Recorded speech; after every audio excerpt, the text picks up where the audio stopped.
It's beyond common sense. It's Lanny Sense with Lanny Swerglow, KCAA's resident gay, woke, liberal, pot-smoking, race-mixing, tree-hugging, left-handed, science-affirming, Jewish, humanist, atheist, a white evangelical Christian nationalist, worst nightmare.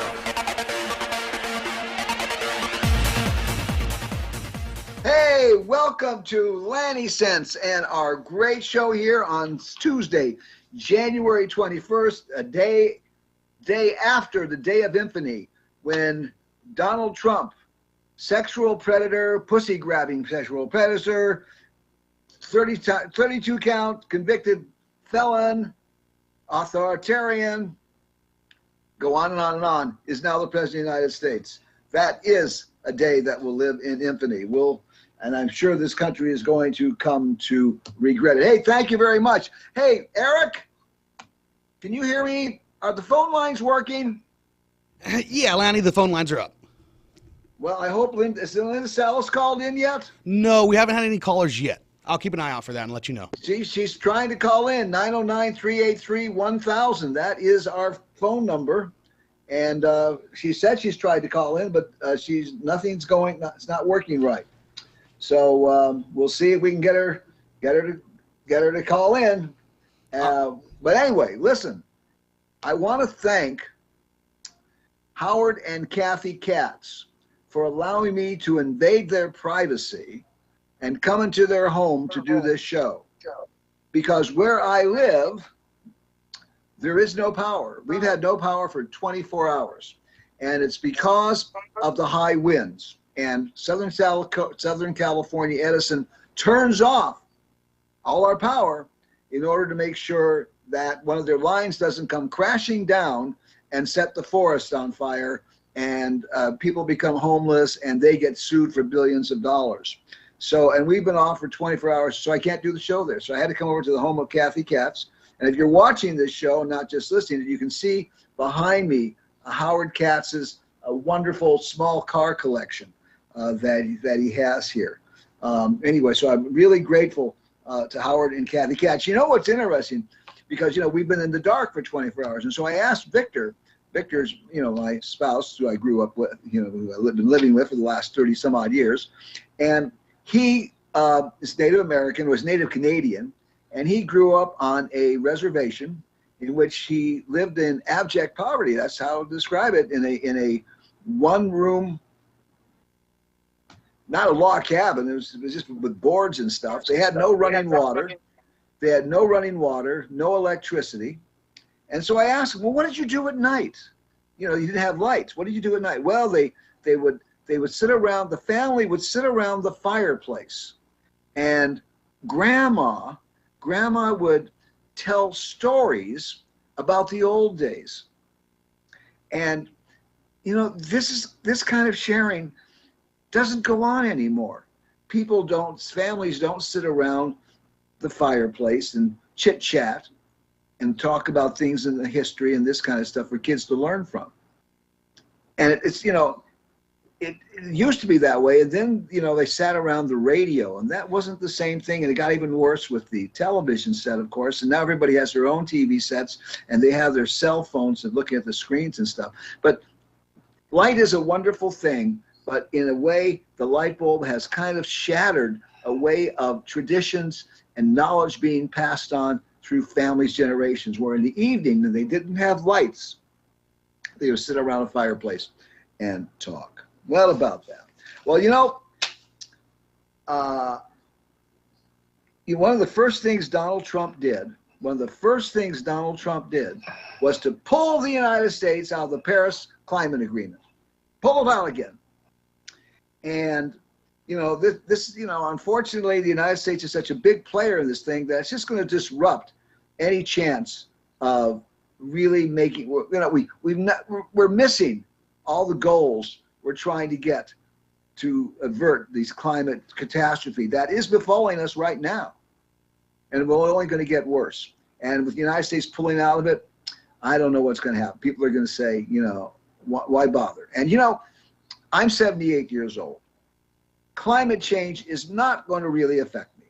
I'm going to be long dead before it's going to have an effect, before it's really going to have these major traumatic effects.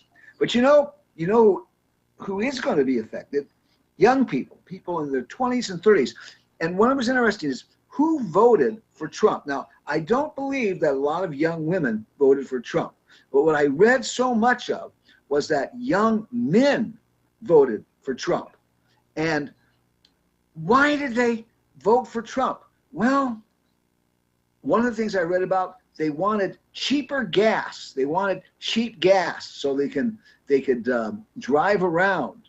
And I don't know what it is they want to do. They want to drive around, and they want cheaper gas.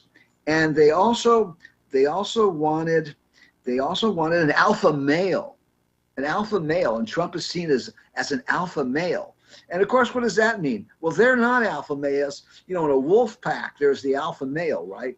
And the other wolves follow the alpha male. So here, these young men want to be like young wolves to follow this alpha male leader of theirs, Trump. But even more, Trump, one of his first things he did was he got rid of DEI. You know, diversity, equality, and so forth and so on. And so if you're a white boy, white man, young white guy, hey, that's going to be good for you. But if you're black or if you're Latino, you're going to go back to the end of the line in securing jobs and professions and all this kind of stuff. That's what DEI was trying to do, was trying to see to it that all people, minorities, were given the same consideration and support that white men were. And you know what? It's going back to the way it was. So I can't believe that these young men, especially young black and Latinos, voted for Trump. They're going to, because when they're 50 and when they're 60, the worst things of climate change are going to be coming in. You know, we're going to have, you know, foot or 2 feet higher elevation of sea level, which is going to flood the coastal areas. We're going to have incredible, it's crazy weather and all this kind of stuff, and they're going to really suffer. And they voted for the man that's going to assure to it that they will suffer from climate change. They voted for the man that will, you know, they need an alpha. They need an alpha male, right? They need an alpha male, like a woman needs a fish needs a bicycle, and of course, and so anyway, that's the way it is. So you young black and Latino males, you go back to the end of the line where you belong, because that's what you wanted, didn't you? All right. So, hey, Eric, has Linda been able to call in? No, we're not getting any phone calls on our end. Oh, brother, this is so frustrating. I sent Linda the information how to I log just in texted her and the start, Skype sign in. and she could. What was that? I just texted her the Skype sign in. I sent that to her agent. She can't figure out how to get it to work, and she's trying to call in, but for some reason she can't call in. Which is the 909-383-1000 number. So Sam, send her that phone number again and tell her to try to call in, but I don't know what the problem is in here. I know last week the phone lines weren't working, but Eric assures me that this time they are working. So this is I just called her. She said she's connecting on the phone. Did she get in? She said she is connecting on the phone. That's what she said. Huh. Interesting. Let's see something here. Let me try something.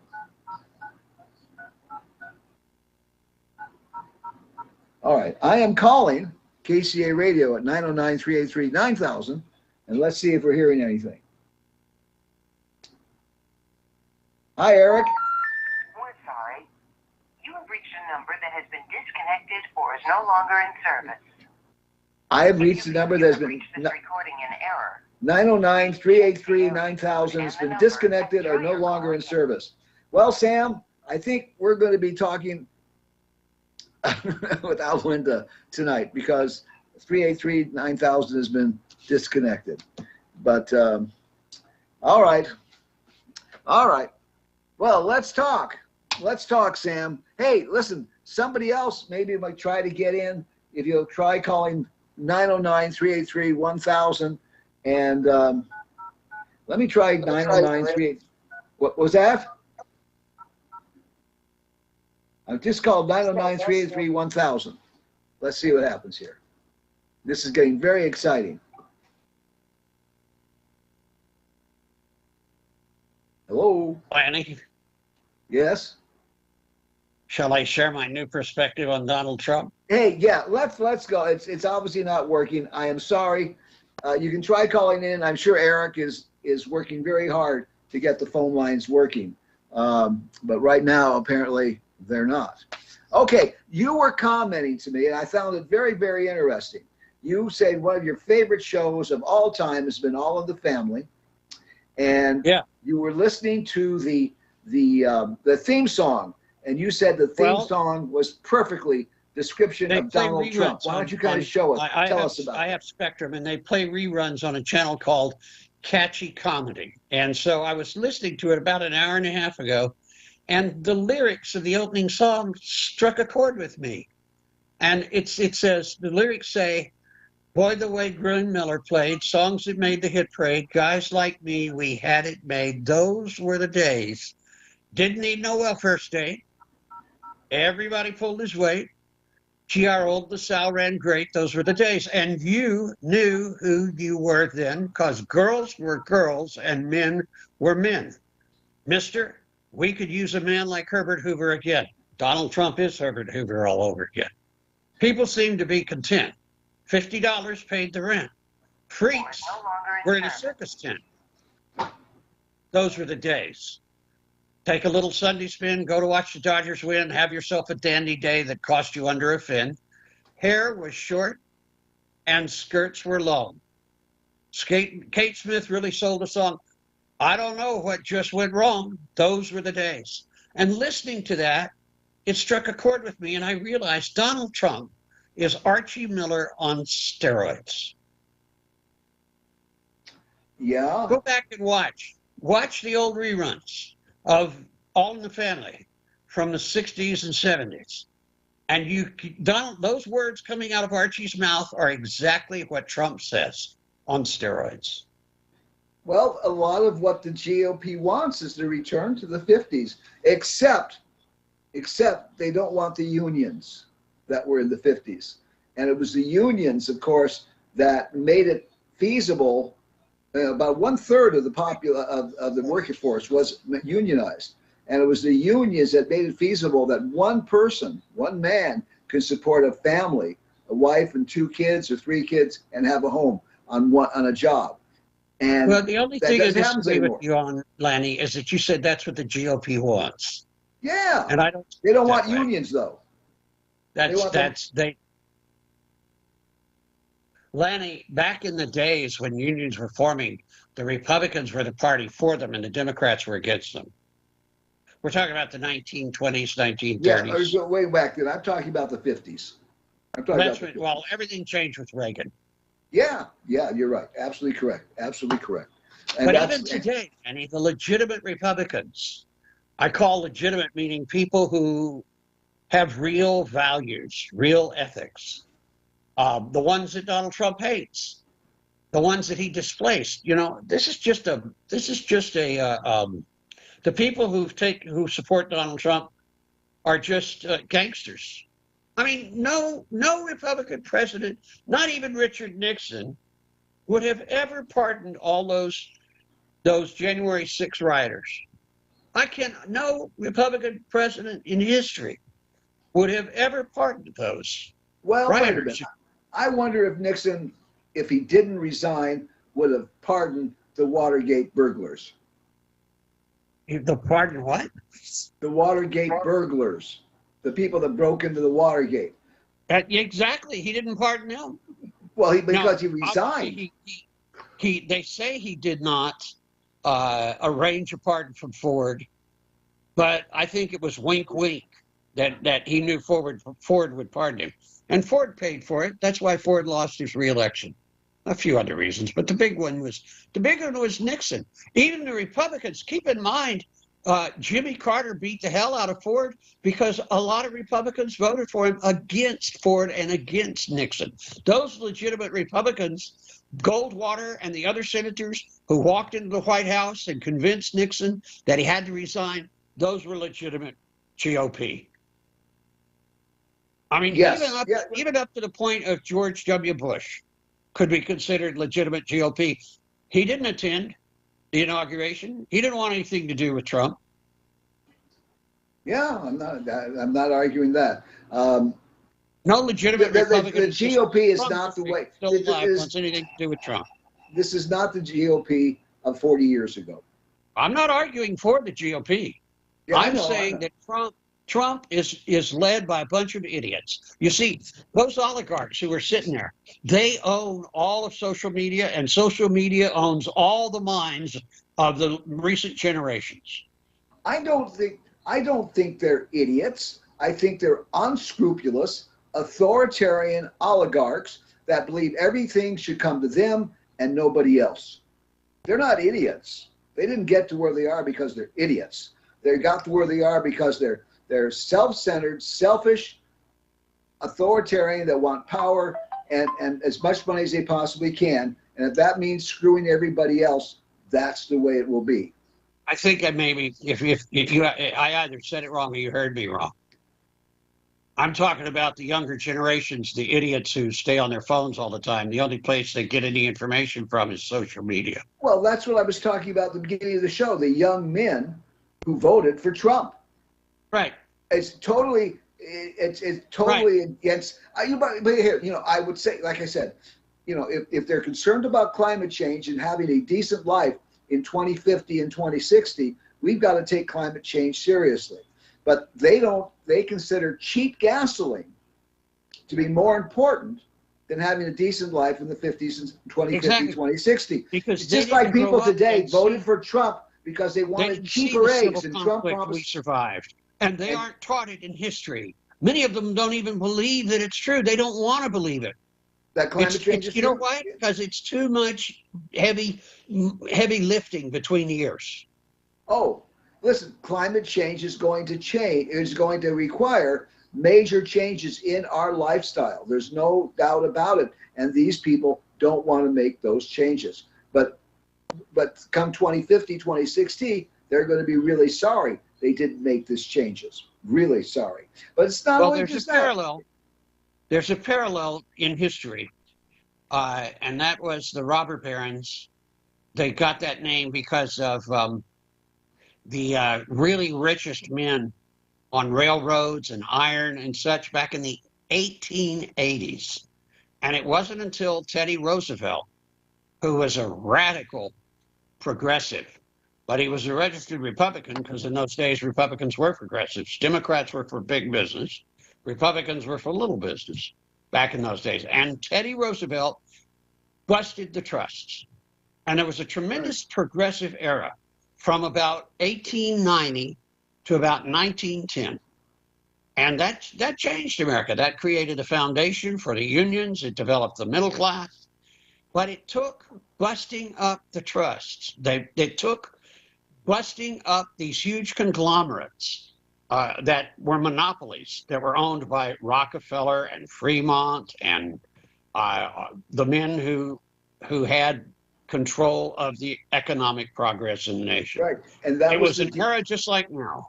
And that was the Gilded Age, and you're right. It was controlled by big in those days weren't billionaires, but like you said, Carnegie and so on.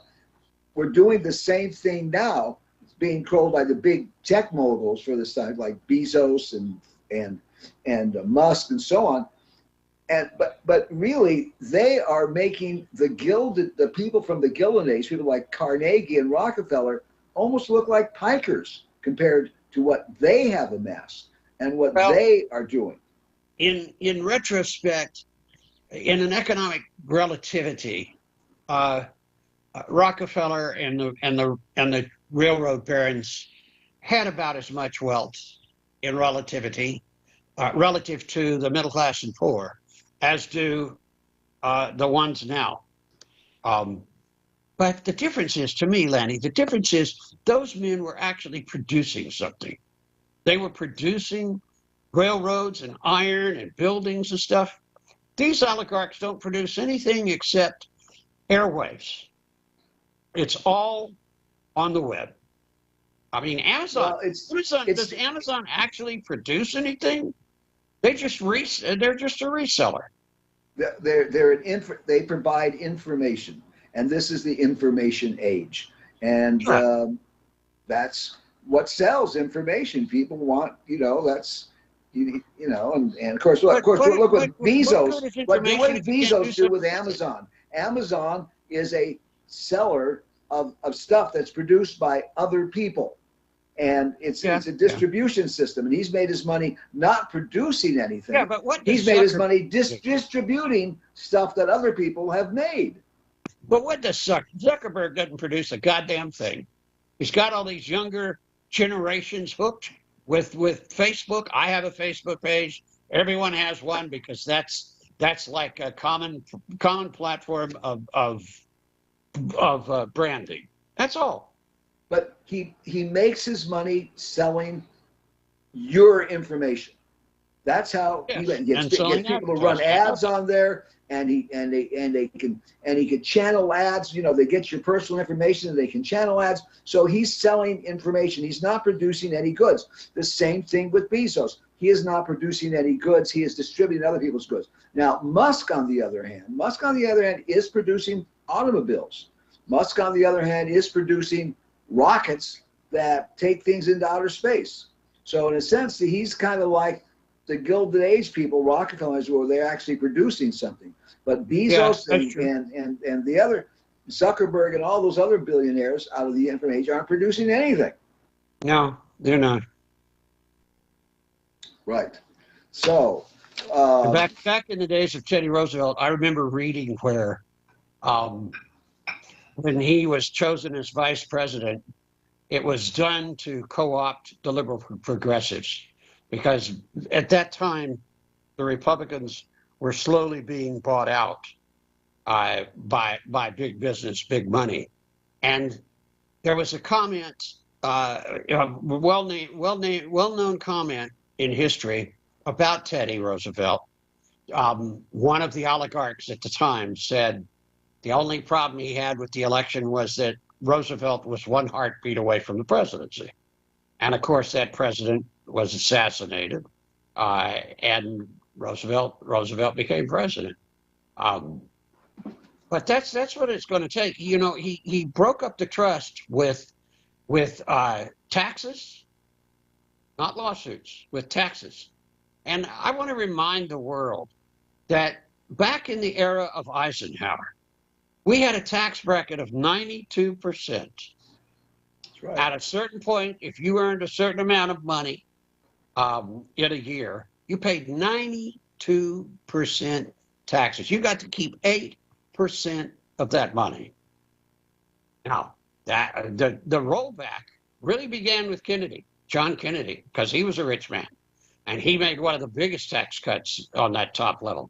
And then Reagan followed as well. And ever since then, the tax cuts have been on the rich. That's what Trump did. And that's why these guys continue to make so much money, and that's why they support Trump. Of course. And Trump is going to give another $1 trillion tax cut to the people. 80% of the tax cut, as I understand it, in Trump's state, goes to the billionaire oligarchs. Only a small percentage trickles down to middle class and lower economic classes. And how are they going to afford this new $1 trillion tax cut? Well, they're going to be cutting programs. And look who is looking into cutting the programs. Billionaires. Billionaires are the ones that are going to make decisions. If you're going, why doesn't Trump tap into some middle class people and have them make the cuts, or some lower economic people and have them make the cuts? Why do billionaires are the ones that are going to be making the cuts in the things there, and they're going to make the cuts so they could get their multi-trillion-dollar tax cut and make even more money? I mean, for God's sakes, how much money do they need? Musk has got like $150 billion. Bezos is not very far behind, and Hey, you know, and it's how, not just money. how much It's that money do they're you in need? power. That It's the floods power, their yeah. ego. That floods their. They have to have power and lord it over the rest of the people to satisfy their self-image. You know, one of the things I'd like to see a statistic kept on how many Americans leave the United States, how many citizens leave the United. They've got numbers on how many immigrants sneak in here illegally and legally. They should keep numbers and tell us how many United States citizens are getting the hell out of this nation. Because when We I go on know. YouTube, that's all I ever see I is you know I videos about leaving the United States. I think we know how many people are immigrating, leaving the country, but it doesn't. I don't. I Well, don't see the stats anywhere else. And I think everything I go, every website that I look for, and every YouTube video I look at says we don't know. We don't know how many United States citizens are fleeing the well, let country. me see if I can find. I'm going to DuckDuckGo, and I'm putting how many people leave the United States. And by the way, notice the people. I said I go to DuckDuckGo. That's the search engine that I use. I do not use Google. Google keeps your personal information of the sites you visit, and they sell it to people. That's how they make their money. DuckDuckGo doesn't do that. So if you want to do search engine and you want to be protected from letting people know where you're going, don't use Google. Use DuckDuckGo. So how many people immigrate from U.S. each year? All right, let's see what it comes up with here. And it says immigration in the United States. Current state of the union. No, that's immigration. You know what? You just might be right, Sam. We don't know. I've been looking for a long time, Lenny. You're right. Wow. It's really I know there something. was a wave. There was a wave in 2016 when he won. There was a wave, and I know that there was a wave in 2022 because of divisiveness, and people fed up with the divisiveness. And I know there's a wave now because it's all over the YouTube. But the United States government does not keep statistics on U.S. citizens who are leaving the United States. And I don't know any other source that does. You might find a guesstimate. Well, on here's an AI. article in something called the Spokesman Review, and it says millions of Americans have left the country. Where are they going and why? How many? It says millions. Let me look at the article. It says, we all know that America is a nation of immigrants, but every so often it feels like it's on the verge of becoming a nation of emigrants. After the 2004 re-election of George Bush, the 2020 election of Joe Biden, the 2016 election of Donald Trump, Google search interest in moving to Canada spiked. Kind of reminds me of the Vietnam War. How many people left this country to go up to Canada so they wouldn't get drafted in this immoral war? But you're right. You are absolutely right. No one knows. No one knows how many people are leaving this country. You're right. I saw one guesstimate that said 9 million, more than 9 million United States citizens have left the United States this past year alone. Oh, you saw that. Trump's complaining about 10 million immigrants over the past 4 to 6 or 8 years. Hell, maybe more than that. We don't know because they won't tell us. They won't keep the statistics because the United States would be embarrassed by the statistics.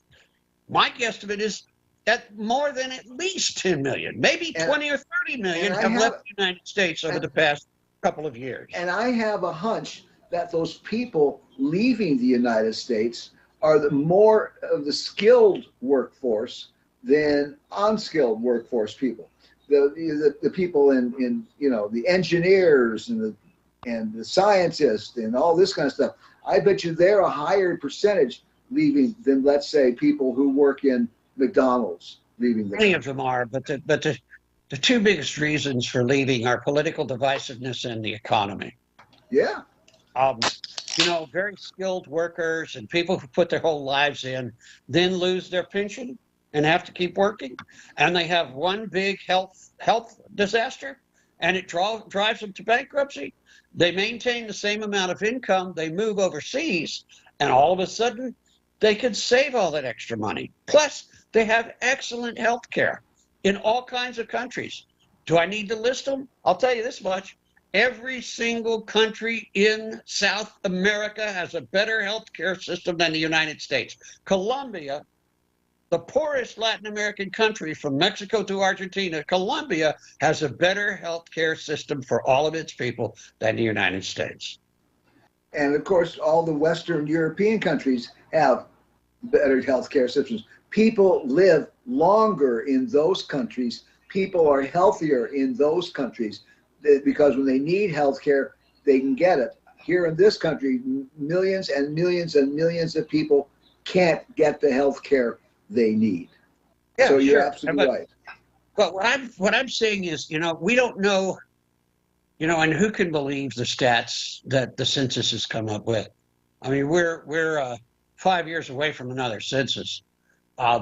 If 9 million or more United States citizens are leaving the U.S. and 9 or 10 million illegal immigrants have come in, that would balance the population. So what Trump wants to get rid of more and more people. Well, what he's getting rid of are the poor ones. I don't see them rounding up homeless people on the street here in Los Angeles. I don't see him rounding up Musk and sending him back to South Africa. Hey, I got a question here. A friend of mine who you had mentioned that Musk should go back to South America, and he was called racist because it's to sell an African American to go back to South America is kind of a racist comment. We don't want you here. But in this case, Musk is white. So sending Musk back to South Africa, is that racist in the same way sending Hispanic. Sending Senator oh God, I can't think of his name, or the Reverend Al Sharpton. Sending Al Sharpton, saying Al Sharpton should go back to Africa, is it the same thing as saying Musk should go back to South Africa? Yeah, but Lanny, the problem is none of it makes any sense. I don't see arguing with these people. I don't even see listening to them. Yesterday, thank God there was a football game yesterday, because every time I saw Trump, while I'm skipping through channels, there are a couple times that it comes up and there's a news report for the inauguration. I slam my computer shut. I can't turn it off fast enough. This morning, the same thing. I'll listen to what my trusted sources say, like I watch The View. The View every morning. I watch them because I love what their opinions are. And I'll listen to what they say about it. I will not watch clips when they put them on. I don't want to see it. I don't hear it. Last night, I was at a sports bar down in Costa Mesa to say goodbye to friends in Orange County and watching the football game. Well, at halftime, they played some kind of clip of Trump's inauguration speech. I just put my fingers in my ears and closed my eyes until it was over. Didn't hear a damn word. Don't want to hear a damn word. Well, last year when during the election and stuff, and there was so much Trump this, Trump that, I proposed that we have a national day without Trump. And we go one whole day in which we do not listen to a single thing he says, and we don't pay any attention to any of the newspapers and all this kind of stuff.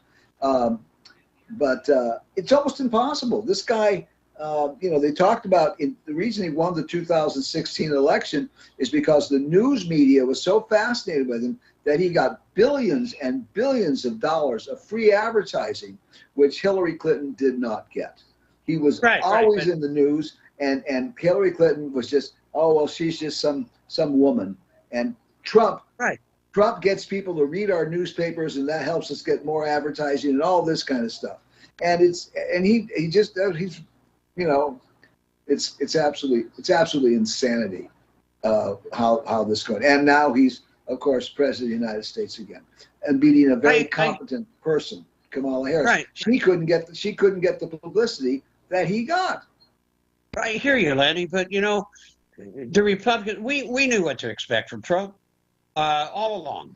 We knew we knew what to expect from Trump. The Republicans did not disappoint me. I've expected it all along. Like I said, I was a Republican until Watergate, and I changed to Democrat and never looked back. The Republicans have been going that way all the time. Sometimes they get a little closer to being honest, but most of the time they go that way. We knew what to expect from. We did not know what to expect from the Democrats. What we expected was that they would enforce the goddamn law. They took 4 years kicking the can down the road. It's like Trump grabbed the Democrats by the pussy and they enjoyed it and they let him get by with it. And now the son of a bitch is taking over. And Lanny, the Democrats Merrick Garland should have charged him. I am so disheartened. I am so disillusioned. I put 50 years into progressive campaigns. I've worked with Democrats in this state, up and down the state, on all kinds of issues and campaigns. I know a lot of the congressmen, and I am so disappointed in all of them, right up to Nancy Pelosi. I love Nancy Pelosi. Not anymore.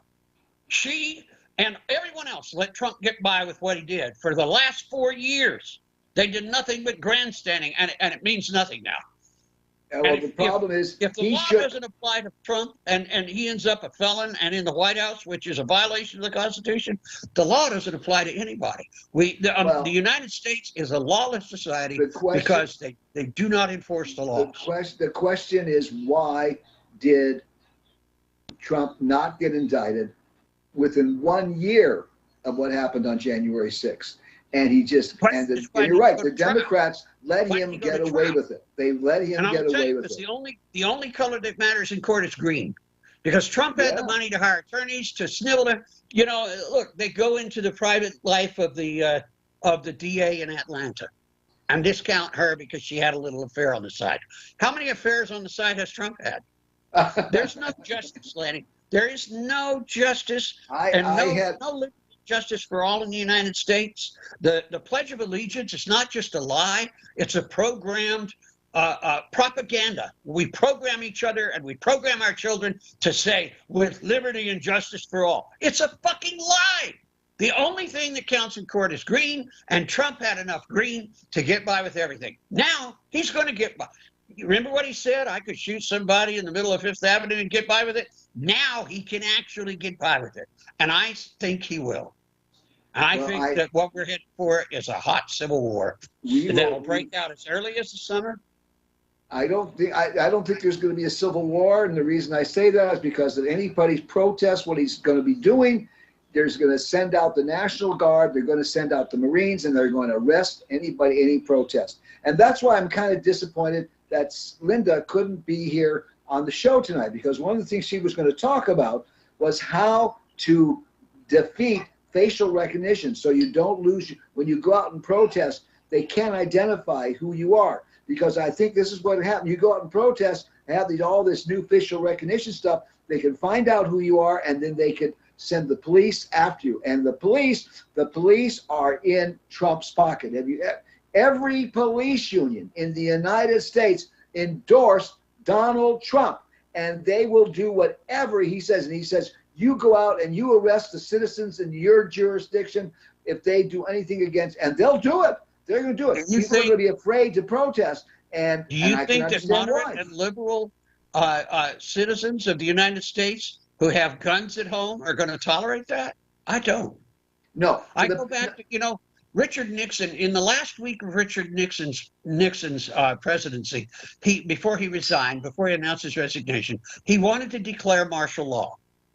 Alexander Haig, a former general and his chief of staff, talked him out of it. And the one point he made to Richard Nixon in talking him out of it was this: there are too many citizens in the United States with guns. If you declare martial law, they will take to the streets and we will have a bloody civil war. But the difference is that the kind of martial law that Trump is going to enforce is going to be Christian nationalism, white male supremacy. And all the people, most of these people who have the guns are Christian nationalist, white male supremacists.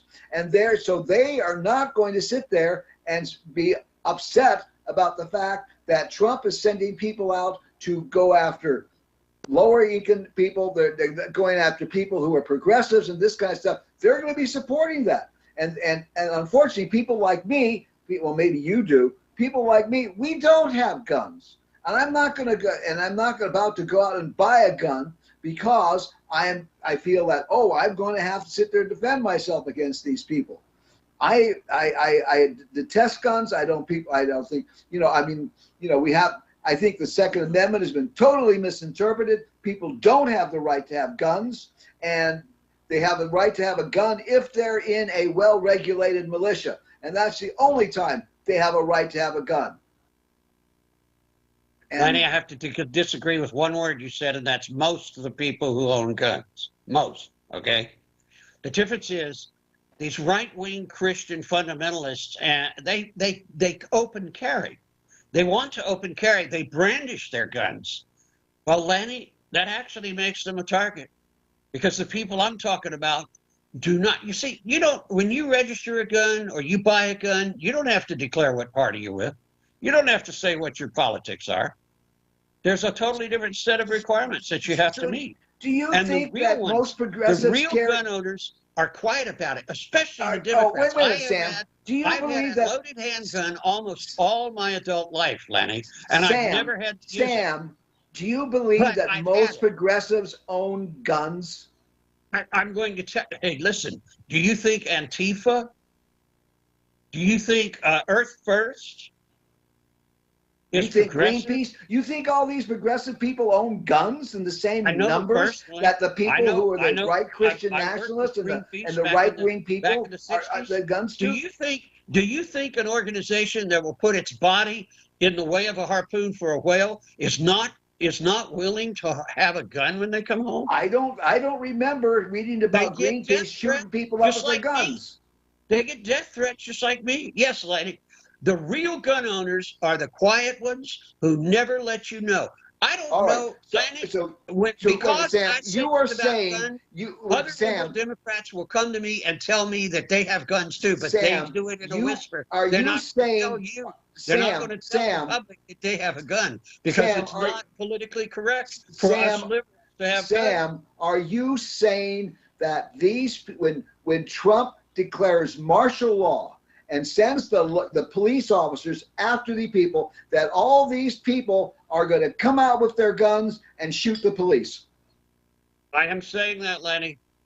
I think I you're don't wrong. want to be saying that. I think you're wrong. I think you're dead wrong. That would be nice if you were right, but I think you're. That I do believe that is what's going to happen. All right, we'll see. We'll see who's right. Unfortunately, but I am. Review the history of like Watts riots. Can reconsider what the Watts riot was and how it was. There were men on the rooftops with rifles shooting police officers, and that was just a Watts riot in 1964. And unfortunately. And still, we have the Watts riots, and still black men are being killed at way outrageous numbers compared to white men. They may have had the Watts riots, but they still getting killed by police a lot. And we still have the thing with the Black Lives Matter, even with the Watts riot. So maybe you're right, but I don't think you are. I don't think that all these progressive liberal people are just loaded with guns and they're going to come out in the streets and they're going to shoot the cops and they're going to sit there and defend everybody against the things that Trump is going to do. I believe Trump is going to do it and he's going to get away with it because the police are going to support him, and a lot of these people with guns are going to support him too, and they're not going to come out and fight it because they support exactly what Trump is doing. And as long as he's doing those kind of things, they're going to keep their guns. Or you're right. I don't want to be in the United States when it happens. Yeah, I totally understand that. I can totally understand that. And again, so now we go back to the question: how many millions of citizens in the United States are fleeing to other countries? It's probably going to get even more. It'll probably get even more. But especially if a hot civil war breaks out. Yeah, what Mexico's going to need a wall to keep us from getting in. And the United States will pay for it. They have to build a wall around the longest unguarded boundary in the world. The Berlin Wall was built to keep people from Eastern European countries from coming into Western Germany, and we're going to build a wall in the United States to keep people from in on itself. I think really most people are going to go into Canada, and Canada's going to see a big influx of United States people, just like they did during the Vietnam. That's not the statistics, Lanny. The statistics are that the greatest number, in fact, 60% of United States expatriates and retirees abroad are going to Mexico. 60%. Really? Consider all the rest of the countries. Yeah, 60%. There's a lot of popularity about Thailand. There's a lot of popularity about Costa Rica. There's a lot of popularity about various countries in Europe. But put them all together, and 60% of U.S. citizens who retire abroad are retiring in Mexico. Yeah, They don't you're want right. to be that far away from the United States. You're right. There's a lot. There's throughout Mexico. There's a lot of expat communities. Almost every city you go to, whether it's Cabo San Lucas or whether it's Guaymas or it's Mazatlan, all these places, there's a huge number of expats living there. You're right. Absolutely correct. Yes, that's what's happening. 60% of all. The other 40% go everywhere else in the world. Mm-hmm. Well, you're right. Mexico it's easier to get to, and Mexico is a very inexpensive place to live on. Sure. And the number one reason they don't go any further is because they don't want to be that far away from family and friends. Yeah, true. That's true. I mean, I've been studying it for years. I've read thousands of websites, and I've seen thousands of YouTube videos, and it's really fascinating. If you know how to do the right kind of search on YouTube videos, you can find out some real stuff that you will not find out any other way. Got a question for you. When an expat goes to Mexico, how do they access the healthcare system there? They pay insurance. They can buy insurance. It's called travel insurance initially, and then and some countries require it in advance. Or they require that you show you're insured in the United States. It will pay for your health while you're not a citizen. And then after a certain period of time, you become a citizen. Then you can buy insurance, and insurance is cheap there. It runs anywhere from, in Mexico. It runs anywhere from $80 a month to $150 a month, and that's affordable. That's affordable. That's premium. That's the highest level hospitals. Yeah. The lowest level hospitals, the general health insurance for middle class and poor, is just basically free. But then you don't get. I mean, if you want plastic surgery or elective surgery, then you have to pay for insurance. And from what I understand, you can get it as cheap as $80 a person per month. That's reasonable. I've often wondered about that. I should. Sometimes I've been down there. I was just in Cabo San Lucas a while ago. Employment cost here without insurance. My God. I was in Cabo San Lucas, and there's a big expat community in that city, and the city's right near there. And I should have asked them about that. If I go down there again, or maybe I can do some searching on the internet. I'd like to find out about that. But you're right. People, we're going to see what's going to happen over the next 4 years. And it'll be interesting to see if a lot of people get up are like you. They're fed up with what's going on in this country, and they're just going to leave. Well, we'll have to wait and see. All you have to do, if you're an expatriate, all you have to do is duck the United States war on drugs. Because what about if they sit there and say if you move out of the country throughout the world is caused by the United States war on drugs? And what if they say if you move out of the United States, you lose your Social Security? They can do that. That's a lie. Why can't they can do that? Collect your Social Security anywhere in the United States. It depends on the country you move to. Right now, you can get Social Security wherever you live in the world. What I'm saying is, Trump might sit there and say, "You move out of the United States, and the Congress will support it. You move out of the United States, you do not get your Social Security anymore. You lose it." We'll see. But there's ways around that, Lanny. I mean, a United States citizen doesn't denounce their citizenship. They keep a residence, or a mailing address in the United States. You collect your mail by virtual mail. You collect your packages wherever you are, and you can be gone for 2 years and come back for 1 day and then leave again for 2 years. And that qualifies you as a United States citizen for all these benefits. So you keep a residency in the United States, even though for the most part you are living elsewhere.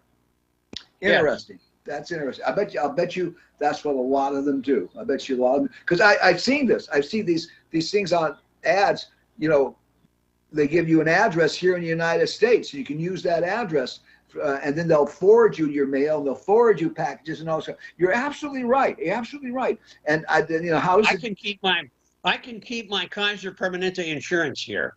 They Yeah. will not send my medications outside of the state, Uh-huh. but they will send them to an address that I tell them to send it to, and that address, will without forward it to opening you. the package, will forward it to me anywhere in the world. That is fascinating. Think out of the box. All right, if you want to stay in the box, get a loaded gun. Be prepared to protect yourself when the Civil War happens. Yeah. If you want to think out of the box, look at options outside the United States. There's plenty of them. Yeah. We're just so conditioned with propaganda from the news media and the government to believe that this is the greatest country in the world. It's not. No, you're absolutely right. The only thing that makes this the greatest country in the world is greed. Anyone can come here, and with enough greed and lies and avarice, they can be rich. That's the only category that the United States is number one in. Yeah, I've seen all kinds of these things about happiness scales and health scales and longevity scales. The United States is not number one. And No. Infant mortality, can't believe it. Infant mortality, we're way down there. And longevity, we're way down. The people don't understand how poor the health conditions are in this country. Oh, they may look at like in Sudan or something like that and see where people are starving to death, but that isn't how most of the world is going on. And people need to understand that. More than anything else, what made this country great was the public education system. We led the world in public education from the 1800s to the 1900s. That was all dumbed down, and we have at least two generations that can't read, can't write, do nothing but look at their damn phones. And it's okay because we're going to start using taxpayer money to fund religious school education, where they're going to teach you all about religion and nothing about life. In the middle of those in terms of literacy. It means half the world is more literate than the United States. Okay, with that, and almost all of them speak English or understand it. Okay, Sam, with that denouement for tonight's show, we're going to have to draw things to a close. It's going running out. And my blessings and best wishes for all of those who have good hearts and good minds and want to stay in the United States to save this country. That's right. Because that's what it's going to take. I'm just 73 years old. And they're going to have to. I've done my part. And they're going to have to go out and get guns. So. and be quiet about it. Get guns, but don't let anybody know you got a gun. Anything to anyone else about it. Yeah, keep those AR-15s under your pillow at home. Hey, listen. Thank you so much for joining us on tonight's Lanny Sense. Maybe we can get Linda on next week. Eric, the engineer, told me that the wind must have messed with the phone lines because you couldn't get in. And I know I've heard last week I had some emails from people saying, listen, if you want to email, you want to talk to me, you can send email. It's a very easy email address is rnlanny, L-A-N-Y, rnlanny at AOL.com. That's right. I actually use AOL.com. Registered nurse? Registered nurse. rnlanny at AOL.com. Send me an email. I will promise to get back to you. And hopefully maybe next week the winds will be down and we'll have the phone lines open up and running. Hopefully the power when I get home tonight will be back. And otherwise, it's going to be another dark night where we sit around the fire and chit-chat and talk about old things in the past. Hey, folks, thank you. Good night. Join us next week here on